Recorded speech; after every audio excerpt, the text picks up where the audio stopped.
was nervous but super excited. I kind of knew that the Rossi family had to be incredibly close and get on really well. So I was kind of worried that there might be a tiny bit of a language barrier. But then the minute I met Marley, Troy and Daniel, we just immediately clicked. We kind of were the Rossis. And they kind of took me under their wing and really helped me grow with my ASL, and we just all had such fun. So I was nervous, but then when I met them and they helped me and they were so kind and welcoming and positive and they gave me kind of confidence with my ASL, all my nerves just went away from the minute I met them. I didn't really know much about ASL, so I was kind of a little bit nervous going into it because I'd never done a film that wasn't, my first language. But I actually adored it. I prefer it, honestly. I think it's such an amazing way to connect to what you're saying. And I honestly think it's the most beautiful language. I hope when people watch it that they want to learn more too. But it was a great way to act because it was so different to what I had done before. I mean, as I said before, I kind of would maybe in other projects like not do a lot with my face and kind of keep it in my eyes, or whereas this was so, like, if you're signing big or small, like big, it's like, I thought going into it would be like big, but you have to be like you have to show how big it is.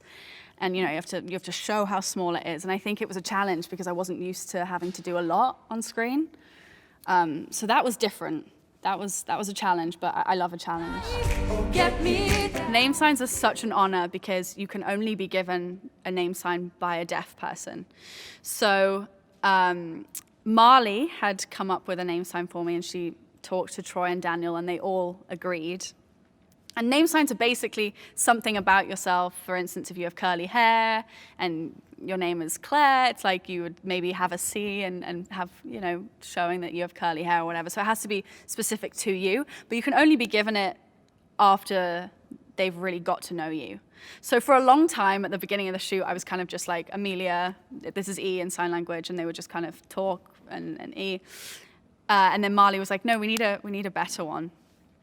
And so they then came up with, obviously, so this is E, and they said that I have kind eyes and like animated eyes. So it's like an E, but like eyelashes. So I was delighted. It's like, oh my God, I love it. I also think it's a really great film to watch in the times that we're in right now. It's uplifting. It makes you feel loads, but it also makes you laugh out loud.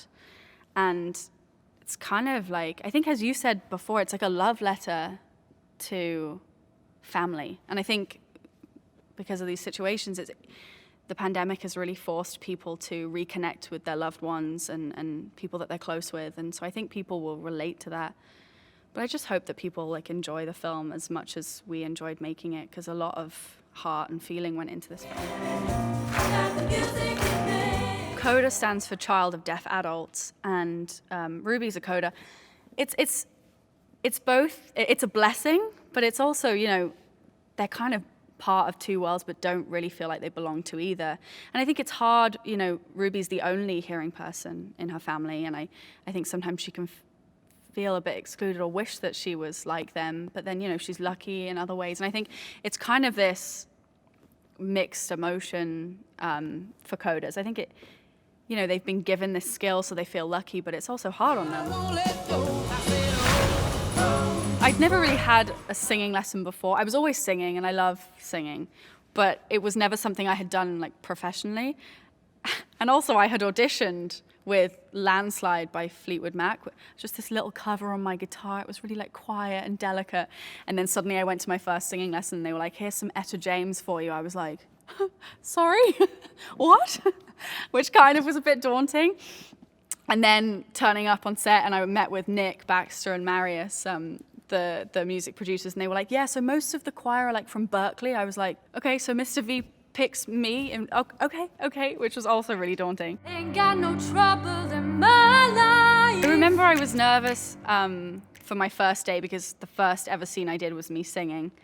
But then a couple of the crew members were very lovely after and just walked past me, and I'd never met them before, and they were like, wow, you can sing. And I was like, well, if they think that, then hopefully people watching it will. I was grateful that most of the singing, like all of the singing was live on set because again, it's like Troy would, in one of the takes, he was like more louder and I didn't know he was going to do that. And so then I had to sing louder and it was a great scene to do because so much changed on the day and it was kind of, we were living it. And I was trying so hard to kind of give him as much as I could. I've been coaching for Berklee College of Music. I can help you get a scholarship.